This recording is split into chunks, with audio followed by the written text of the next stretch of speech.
सात पांच तीन दशकांचा मेळा,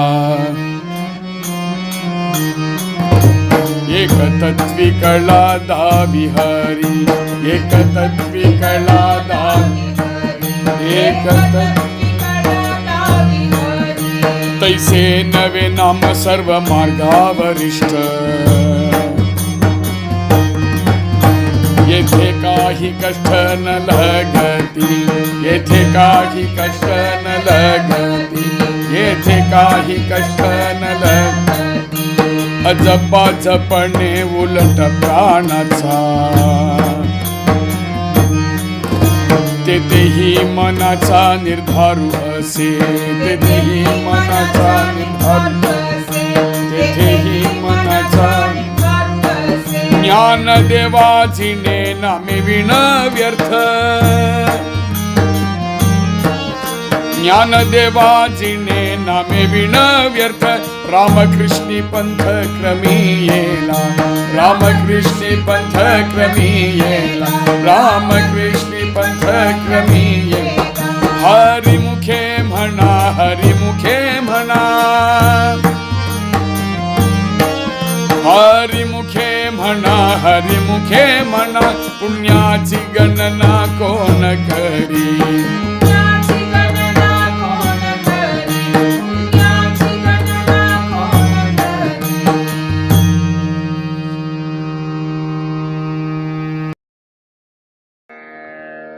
ராமகிருஷ்ண ஹரி.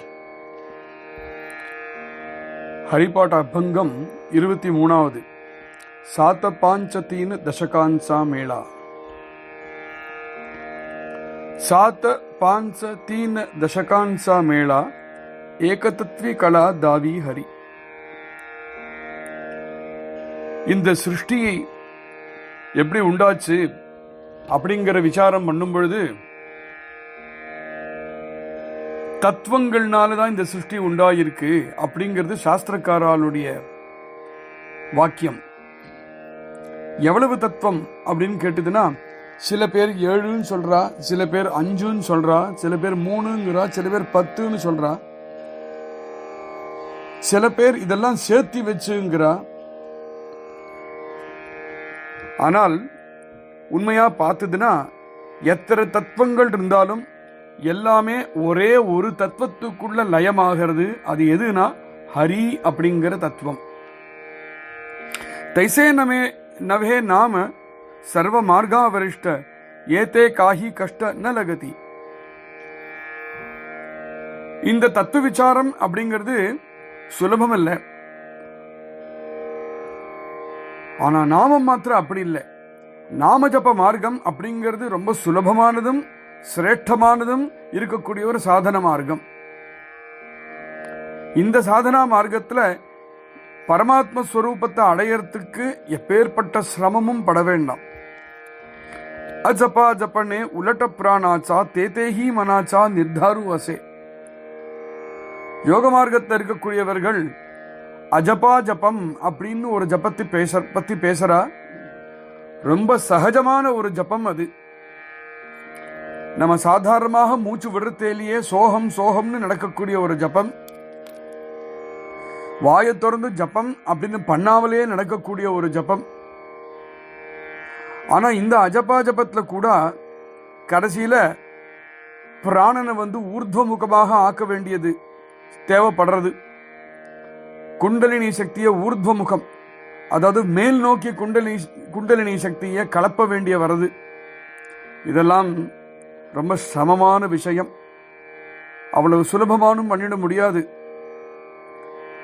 இதை பண்ணணும்னா நம்ம மனசு அப்பேற்பட்ட ஒரு நிச்சயம் உள்ள மனசாக இருக்கணும். இப்பேற்பட்ட சமங்கள்லாம் படாம ரொம்ப சுலபமா நாமஸ்மரணம் பண்ணலாமே. அங்க இந்த கஷ்டங்கள்லாம் கிடையாது. ஞானதேவா ஜினே நாமே வீண வியர்த்த, ராமகிருஷ்ணி பந்த கிரமியேலா. ஞானதேவர் என்ன சொல்றார்? இந்த உலகத்துல எவன் நாமாவை சொல்லலையோ அவன் இங்க வாழ்ந்ததே வியர்த்தம். நான் என்னுடைய இந்த வாழ்க்கையில ராமகிருஷ்ண நாமத்தை, ராமகிருஷ்ண நாம மார்க்கத்தை நான் ஃபாலோ பண்ணினேன் அப்படின்னு சொல்றார். இதுதான் சப்தார்த்தம் இந்த அபங்கத்துக்கு. ஹரிபாட் அப்படிங்கிற கிரந்தத்தை பார்க்கும் பொழுது என்ன சொல்றது? ஹரிபாட் நாம மாகாத்மியத்தை தானே சொல்றது, ஹரிபக்தியை தானே சொல்றது. எல்லா அபங்கத்திலையுமே அதே தானே எதிரொலிக்கிறது. எல்லா அபங்கமும் 4 வரி 5 வரிக்கு மேல இல்லவும் இல்லை. சப்ஜெக்டும் இதே சப்ஜெக்ட் தான். ஆனால் இந்த சப்ஜெக்ட் அதே சப்ஜெக்டா இருந்தாலும் ஒரு வார்த்தை பிரயோகப்படுத்தினாலும் அந்த வார்த்தைக்கு காடமா ஆழமா விஷயம் இருக்கு. மகான்களுடைய வாக்கிலிருந்து வீணா ஒரு வார்த்தை கூட வராது. ஒரு வார்த்தை அந்த அபங்கத்திலேயோ கீர்த்தனத்தையோ சோகத்தையோ ஒரு வார்த்தை விழுந்தது, ஒரு சப்தம் வந்தது அப்படின்னா அதுக்கு ஒரு காரணம் இருக்கும். அந்த காரணமும் ரொம்ப அகாதமாக இருக்கும், ரொம்ப ஆழமாகவும் இருக்கும். அப்படிங்கிறத ஞாபகம் வச்சுட்டே இந்த கிரந்தங்களை நம்ம பார்க்கணும். என்ன சொல்றார்? நாமத்தை விட பெரிய தத்துவம் வேற கிடையாது அப்படின்னு தான் முக்கியமா சொல்றார். அவர் பாட்டுக்கு இந்த அபங்கத்தை ஒரு வார்த்தையை சொல்லிவிட்டு போயிடுறார் ஞானோபா மகாராஜ். ஆனா அதுக்கு விவரணம் எழுதியிருக்காரு துண்டா மகாராஜ். எப்படி எழுதியிருக்காரு அந்த விவரணத்தை? அவ்வளவும் நம்மால இங்க அனுபவிக்கிறதுக்கு அவகாசம் இல்லை.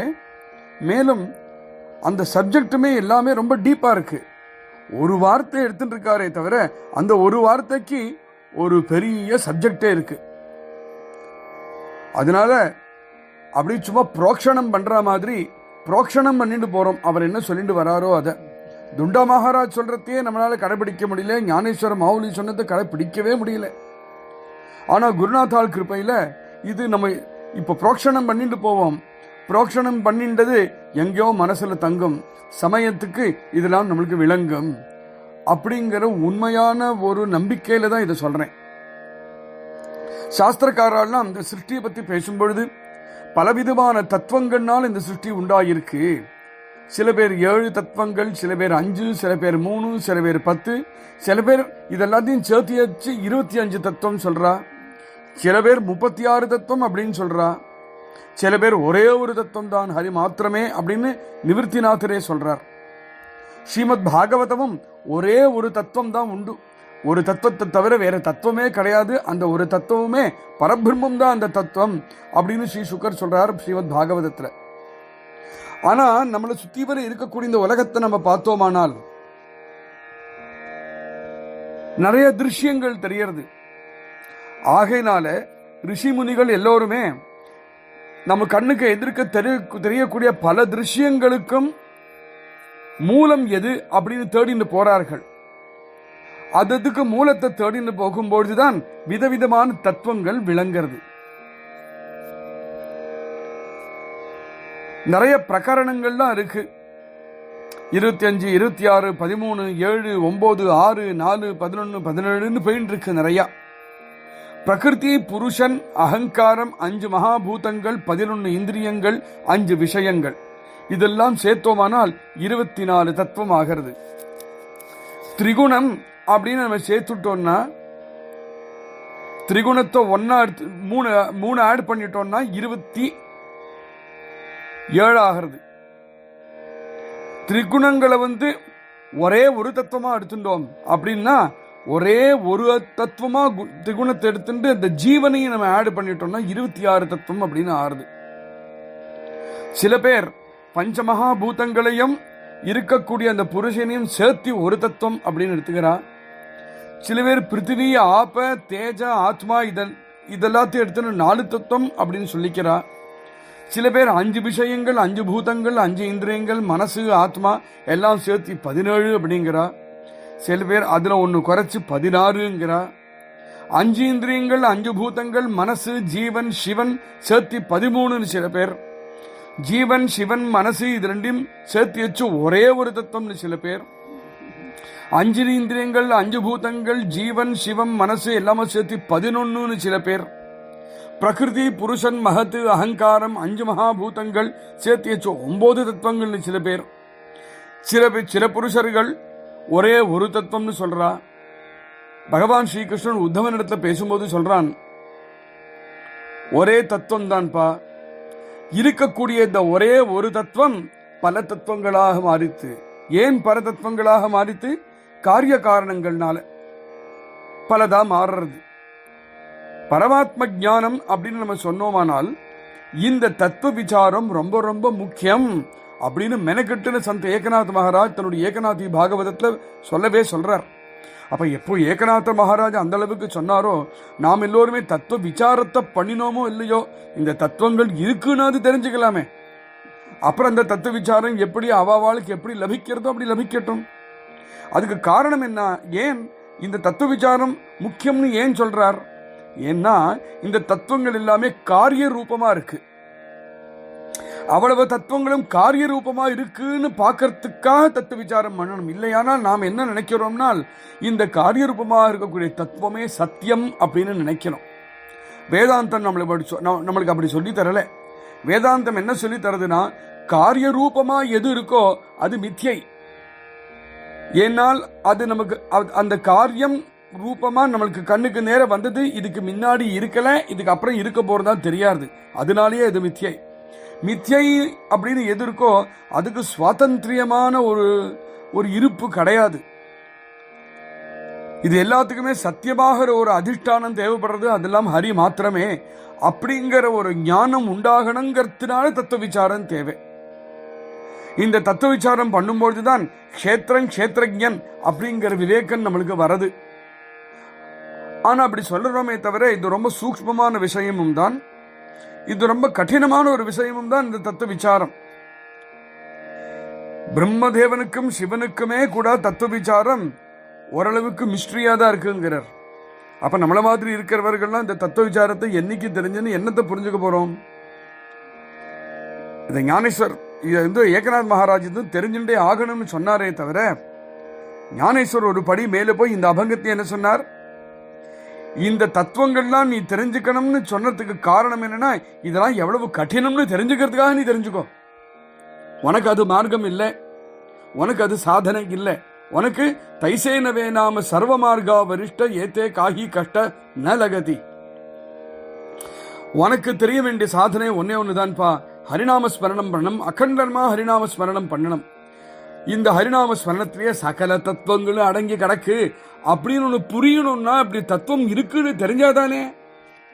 அதனால டுண்டா மகாராஜ் விவரணத்துல இவ்வளவு தத்துவங்களை பத்தி நிறைய எழுதியிருக்கார், பக்கம் பக்கமா எழுதியிருக்கார். அவ்வளவும் நீ எழுதி படிச்சுட்டு தெரிஞ்சுக்கலையானாலும் இந்த தத்துவங்கள்லாம் ஒண்ணு உண்டாமே அப்படிங்கிற பேரையாவது தெரிஞ்சுக்கோ. இந்த தத்துவங்கள்லாம் என்னதுன்னு தெரியல, ஆனா சகல தத்துவங்களும் ஹரிநாமத்துல உள்ள அடங்கியிருக்காமே அப்படின்னு தெரிஞ்சுக்கோ. அம்மட்டிலும் இது தெரிஞ்சுட்டா போறோம். நாமஸ்மரணம் பண்றதுக்கு எப்பேற்பட்ட சிரமமும் கிடையாது. சாரீரிகமான சிரமம் இல்லை, வாச்சிகமான சிரமம் இல்லை, மானசிகமான சிரமம் இல்லை, பௌத்திகமான சிரமமும் இல்லை. அதனால நாமஸ்மரணத்திலேயே நீ இரு அப்படின்னு சொல்லிட்டு அர்த்த வரைக்கும் வரார். அஜபா ஜப்பனே உலட்ட பிராணாச்சா தேதேஹி மனாச்சா நிர்தாரு அசே. இந்த அஜபா ஜப்பனேக்கு தொண்டா மகாராஜ் எழுதியிருக்கார், ரொம்ப அருமையா எழுதியிருக்கார். இதுக்கு விவேச்சனம், அதுல இருந்து சாரத்தை மாத்திரம் நம்ம எடுத்துட்டு போறோம். ஒரு மனுஷன் எண்ணிலேந்து உலகத்துல வந்தானோ மரணம் பர்யந்தம் எது நடந்ததோ நடக்கலையோ அவனத்தை நடக்கக்கூடிய ஒரு விஷயம் அகண்டமா தவறாம நடக்கிறது. முழிச்சுண்டாலும் தூங்கினாலும் கூட நடக்கிறது. எது? மூச்சு விடுறது. மூச்சு விடாம இருந்தானே கிடையாது தன்னோட வாழ்க்கை முழுக்க அல்லவா. நம்ம சாஸ்திரங்கள் என்ன சொல்றதாம், ஒரு நாளைக்கு 24 மணி நேரத்துல 21,600 தரம் நம்ம சுவாசம் விடுறோமா ஒரு நாளைக்கு. அப்படின்னு நம்ம சாஸ்திரம் எண்ணிக்கையை சொல்றது. யோகிகள்லாம் என்ன சொல்றா, இந்த மூச்சு விடுறைய, இந்த மூச்சு விடுறதையே நீ அப்படியே கவனமா கான்சென்ட்ரேட் பண்ணி இருந்தேனால் மூச்சுல அதே சிரேஷ்டமாக சாதனைன்னு சொல்றது. இதுக்கு அஜபா ஜப்பன்னு பேர். இப்ப நம்மளுக்கு எல்லாருக்கும் தோணும், என்னடா அது வெறும் மூச்சு விடுறதே சாதனை சொல்றாரு, அது எப்படி? அப்படின்னா கொஞ்சம் அஜபா ஜபம் என்னதுன்னு கொஞ்சம் தெரிஞ்சுக்கணும். ரொம்ப அருமையான விஷயம், நம்ம யோக சாஸ்திரத்திலேருந்து எடுத்து சொல்லக்கூடிய விஷயம். இதை எடுத்து இங்க ஒரே ஒரு லைன்ல அஜபா ஜப்பனே உருட்ட பிராணாச்சான்னு ஒரே ஒரு சின்ன வரியில போட்டுட்டு போயிட்டார் ஞானோபா மாவுலி. அப்படின்னா ஞானோபா மாவுலுடைய ஞானம் எவ்வளவு ஆழமா இருக்கும் அப்படின்னு ஒரு 2-3 நிமிஷத்தை உங்களுக்கு தெரிஞ்சுவிடும். இப்போ யோக மார்க்கத்துல இது ரொம்ப முக்கியமான சாதனை அஜபா ஜபம். உபனிஷத் கூட இதை பத்தி பேசுறது. இந்த அஜபா ஜபம் பண்ணி எவனுக்கு சம்பூர்ண ஞானம் உண்டாகிறதோ அவனுக்கு மனோலயம் பிராணலயம் ரெண்டும் உண்டாகி கடைசியா ஸ்வரூப சாட்சா்காரமும் அவனுக்கு கிடைக்கிறது. இந்த உலகத்தில் இருக்கக்கூடிய ஒவ்வொரு பிராணியும் சின்ன எறும்புலேருந்து ஆரம்பிச்சு ஒரு யானை பர்யந்தம் எல்லாருமே வாழறதுக்கு ஒரு விஷயம் பக்காவா வேணும். அது எதுனா பிராணவாயு. பிராணவாயு இல்லையானால் நம்மளால உயிர் தரிக்கவே முடியாது அப்படிங்கிறது நம்மளுக்கு எல்லாருக்கும் தெரிஞ்ச விஷயம் தானே. இந்த பிராணவாயு எனக்கு உங்களுக்கு மாத்திரம் இருக்குன்னு வச்சுக்காயங்க. வாயுனா நம்ம காத்துன்னு வாயு எடுத்துடுறோம். இந்த பிராணவாயுன்னு மெனக்கட்டுன்னு சொல்லிருக்காரு. இப்போ மீன் ஜலத்துக்குள்ள இருக்கு, அங்க எங்க காத்து இருக்கு, ஆனா அது மூச்சு விடுறதே. அப்ப அதுக்கு ஜலத்துக்குள்ள இருந்துட்டும் மூச்சு விடுறதுக்குன்னு ஒரு தனியா ஒரு இந்திரியத்தை படைச்சிருக்கான்னு பகவான். அதுக்கு தமிழ்ல என்ன சொல்லுவா தெரியாது, இங்கிலீஷ்ல கில்ஸ் அப்படின்னு சொல்லுவோம். அதனாலதான் தீர்த்த தண்ணிக்குள்ள இருந்தாலும் அது மூச்சு விடுறது அல்லவா. அப்போ அது மூச்சு விடுறதுங்கிறது என்னது, பிராணவாயு. அது மாதிரி இப்ப நம்ம கீழே குழி தோண்டறோம். குழி தோண்டித்தனாக்கா உள்ள நிறைய நாக்கு பூச்சி பூரான் இது மாதிரிலாம் நிறைய ஜந்துக்கள்லாம் இந்த தரணிக்குள்ள இருக்கு. அதெல்லாமுமே பிராணவாயு இருக்கிறதுனாலதான் அதுவுமே உயிர் தரிச்சுன்னு இருக்கு. நம்மளுக்கு மாத்திரம் தான் காத்து இருக்கு பிராணவாயு இருக்குன்னு நினைச்சுக்க வேண்டாம். அதுக்காக எவ்வளவுன்னு சொன்னோம். இந்த உலகத்துல இருக்கக்கூடிய பிராணிகள் எல்லாமே 4 வகையா வகுத்திருக்கு. ஒன்னு ஜாரஜம், அதாவது கர்ப்பத்திலேருந்து வரக்கூடியது. ஒன்னு உத்பிஜம், விதையிலேருந்து வரக்கூடியது. இன்னொன்னு ஸ்வேதஜம், வியர்வையிலேருந்து வரக்கூடியது. இன்னொன்னு அண்டஜம், முட்டையிலேருந்து வரக்கூடியது. இதுல 4 இருக்கக்கூடிய இந்த வகைகள் இருக்கே, இது 4 வகைகள்ல இருந்து வகுந்த சகல பிராணிகளுக்கும் மூச்சு விட்டே ஆகணும். ஏதோ ஒரு விதத்துல மூச்சு இழுக்கணும், மூச்சு விடணும். அகண்டமா தன்னுடைய ஆயுசு முழுக்க இது நடந்துட்டே இருக்கும். என்னைக்கு இது நிறுந்ததோ, என்னைக்கு இது ஆரம்பிச்சதோ அன்னைக்கு ஜென்மத்துக்கு வந்தது, என்னைக்கு இது நின்னுதோ அன்னைக்கு மிருத்யுவா அடைஞ்சது அப்படிங்கிறது சர்வசாதாரணமான குழந்தைக்கு கூட தெரியக்கூடிய ஞானம் இது. வேற ஒண்ணு என்ன சொல்றது நம்ம சாஸ்திரங்கள்னா, ஒரு நாளைக்கு இவ்வளவு மூச்சு விடுறதுன்னு சொன்னோமா, 21,600 சொன்னோம் இல்லையா. எவ்வளவு மூச்சு விடுறானோ அதை பொருத்தி ஒரு ஜந்துவுடைய ஆயுசு எவருக்கு எவ்வளவு இருக்கும் அப்படிங்கிற கணக்கும் இருக்கு. இப்போ நாய் மாதிரி இருக்கக்கூடிய ஜந்துக்கள்லாம் நிறைய புசு புசு புசு புசுன்னு ஃபாஸ்டா மூச்சு விட்டுட்டே இருக்கே, அதனுடைய ஆயுசு கம்மியா இருக்கும். மெதுவா ஆயுசு மூச்சு விடுறதே ஆமை மாதிரி, அதுக்குள்ள ஆயுசுலாம் நிறைய இருக்கும். அதனால மூச்சு உள்ள இழுக்கிறது மூச்சு வழியில விடுறதுக்கும் சுவாசோஸ்வாசம் அப்படிங்கிறது பேர். இந்த அஜபா ஜபம் அப்படிங்கிற சாதனையை யாரு ஃபாலோ பண்றாளோ அவ ஜபம் ஆட்டோமேட்டிக்கா ஆகிறதுன்னு சொல்றா. அதனால அவளுக்கு வேற தேவதா மந்திர ஜபத்துக்கு தேவையே கிடையாது அப்படின்னு சொல்றா. யோக சாஸ்திரத்துல ரொம்ப குறிப்பிட்டு சங்கல்பம் தியானம் இதெல்லாம் எழுதியிருக்கு அஜபா ஜபத்துக்காக. இது அஜபா ஜப காயத்ரின்னு கூட ஒரு பேர். அதனால அஜபா ஜபம் பண்ணனா அதுக்கு சங்கல்பம் இருக்கு, அதுக்கு தியானம் இல்லாம இருக்கு. மூலாதார ஷட்சக்கரத்திலேருந்து அந்த தியானம் ஆரம்பிச்சு சஹஸ்ரதள கமல பரமாத்மா பர்யந்தம் நிறைய அதுக்கு வகைகளும் ஸ்டெப்ஸும் கொடுத்துருக்கா. அது பிரகாரம் ஒவ்வொருத்தரும் அந்த சாதனையை பண்ணணும். இந்த யோக மார்க்கத்துல பலவிதமான சக்கரங்கள் இருக்கு. நம்மளுக்கு ஷட் சக்கரங்கள் இருக்கு. அந்தந்த சக்கரங்களுக்கு எந்தெந்த ஸ்தானம், அந்தந்த ஸ்தானத்துக்கு என்ன ஸ்வரம், அங்க எது மாதிரி அந்த பிராணன் அங்க இருக்கு, எவ்வளவு நேரம் பிராணவாயு அந்தந்த சக்கரத்துல இருக்கும், அப்புறம் எவ்வளவு அஜபா ஜபம் பண்ணணும், அவ்வளவு அஜபா ஜபம் பண்ணினோமானால் இது சாதகனுக்கு எப்பேற்பட்ட லாபங்களை கொடுக்கும் அப்படிங்கிறதுக்கே கிரந்தமே எழுதி வச்சிருக்கா. ஏகநாத் மகாராஜும் இந்த விஷயங்களை தன்னுடைய ஏகநாதி பாகவத்துல சொல்லியிருக்கார். ஞானேஸ்வர மாவுலியும் தன்னுடைய ஞானேஸ்வரி இந்த விஷயம்லாம் விடாவரியா சொல்லியிருக்கார். இப்ப நம்மகிட்ட வருவோம். இதுல மந்திரம்லாம் ஒன்றும் இல்லைன்னு சொல்றாளே, ஒன்னு மந்திரம்லாம் இல்லாம எப்படி ஒரு ஜபம்? ஒரு ராம மந்திரமாவது இருக்க வேண்டாமா? ஒரு காயத்ரி மந்திரமாவது இருக்க வேண்டாமா? ஆனா அஜபா ஜபத்துல ஜபத்துக்கு மந்திரமும் கிடையாது, ஜபம்னே கிடையாது. அப்படின்னா ஜபம் பண்ணாமலே ஒரு ஜபம். நாமெல்லாம் ஜபம் பண்றதுன்னு என்ன நினைச்சுட்டு இருக்கோமோ அப்படி ஜபம் பண்ணாமலே இருக்கக்கூடிய ஒரு ஜபம் அஜபா ஜபம். ஏகாந்தமா ஒரு இடத்துல உட்காந்து இப்ப நம்மளே கூட ட்ரை பண்ணி பார்த்துக்கலாம். யாரும் இல்லாத சப்தமே நிஷப்தமா ஏகாந்தமா ஒரு ரூம்ல உட்காருங்கோ. கண்ணை மூடிண்டு மனசை நன்னா அப்படியே சாந்தமா வச்சுண்டு, அதுக்கப்புறம் நம்மளோட மூச்சு உள்ள இழுக்கிறதும் மூச்சு வெளியில வரதும் இருக்கே, அதை மெதுவா கவனிக்க ஆரம்பிங்கோ. முதல்ல ஒன்றும் தெரியாது, ஆனா அதை கவனிக்க கவனிக்க கவனிக்க கவனிக்க என்னாகும், திடீர்னு சோகம் சோகம் சோகம் அப்படின்னு ஒரு சப்தம் உங்களுக்கே காதுல கேட்கும். நீங்க சொல்லாமலே கேட்கும். அது எப்படி கேட்கறதுன்னா, நம்ம மூச்சு இழுக்கிறதுல அப்படி மூச்சு இழுக்கிறோமே, அதுல சோ அப்படிங்கிற சப்தம் வரும். அப்படின்னு மூச்சை விடுறோமே, அதுல ஹம் அப்படின்னு கேட்கும். அகண்டமா இந்த சுவாசோஸ்வாசத்துல சோஹம் சோஹம் சோஹம் சோஹம் அப்படின்னு கவனிச்சுட்டு இருக்கிறது தான் அஜபா ஜபம்.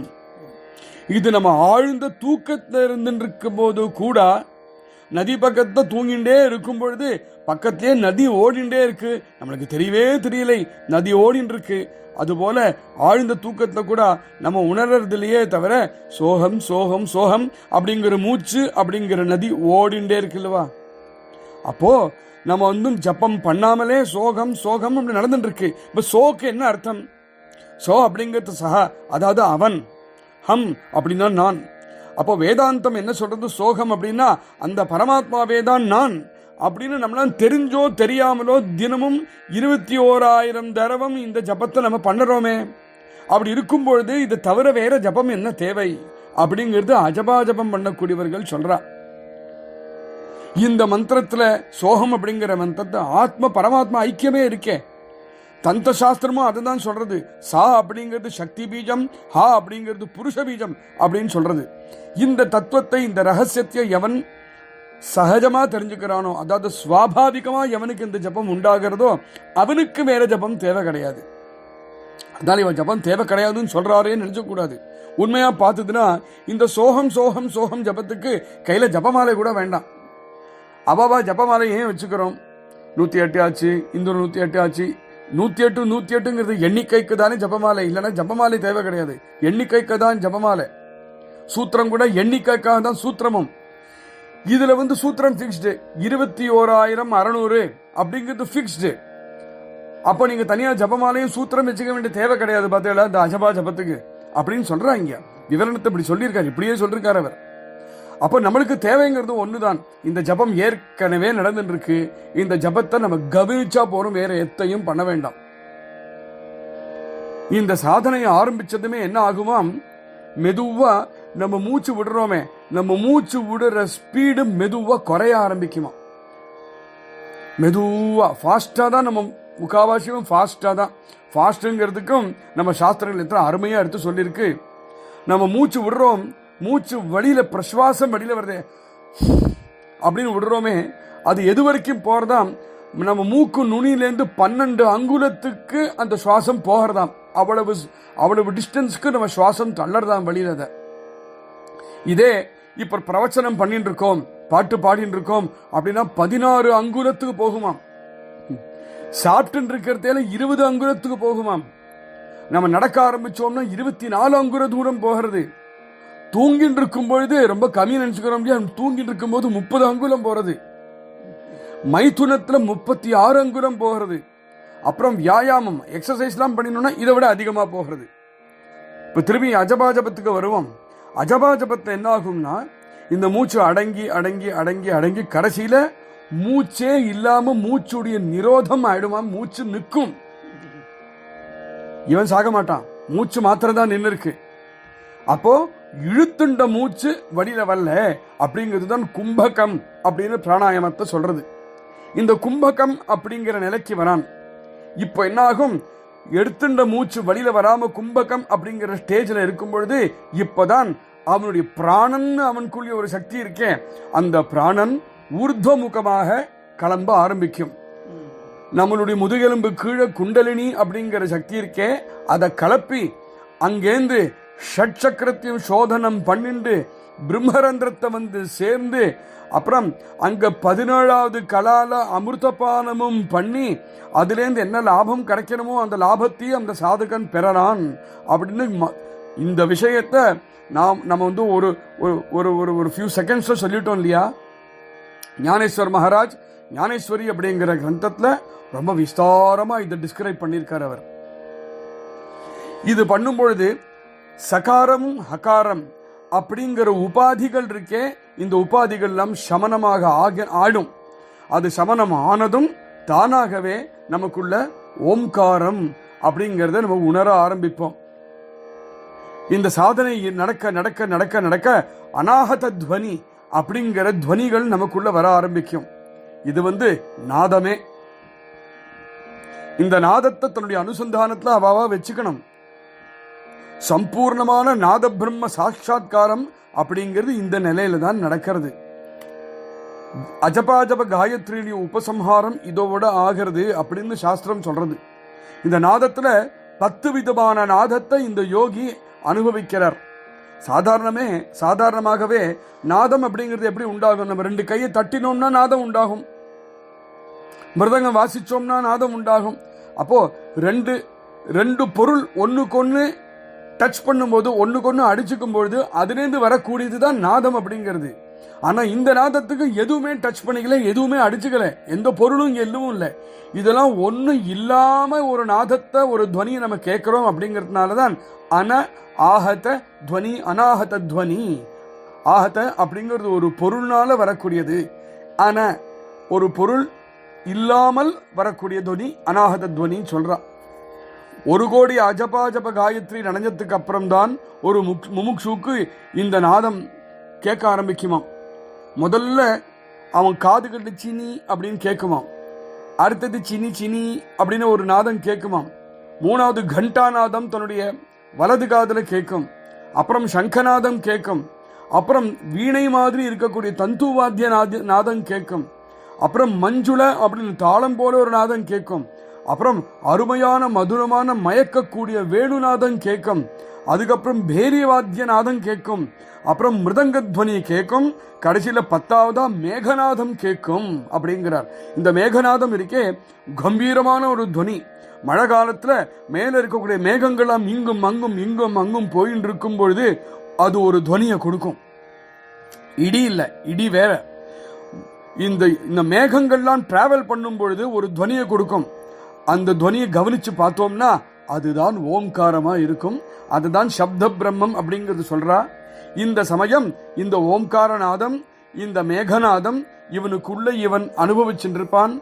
சங்கல்ப விகல்பங்களாம் இல்லாத ஒரு நிலை, பாப புண்ணியங்கள்லாம் இல்லாத ஒரு நிலை, ஸ்வயம் பிரகாசமாக இருக்கக்கூடிய நிலை, சுத்தமாக இருக்கக்கூடிய நிலை, ஞான கனமாக இருக்கக்கூடிய நிலை, நிரஞ்சனமாக இருக்கக்கூடிய நிலை, சாந்தமா இருக்கக்கூடிய நிலை, இதெல்லாம் அகண்ட பரபிரம்மத்தினுடைய அனுபவத்தை இதெல்லாம் தரும்.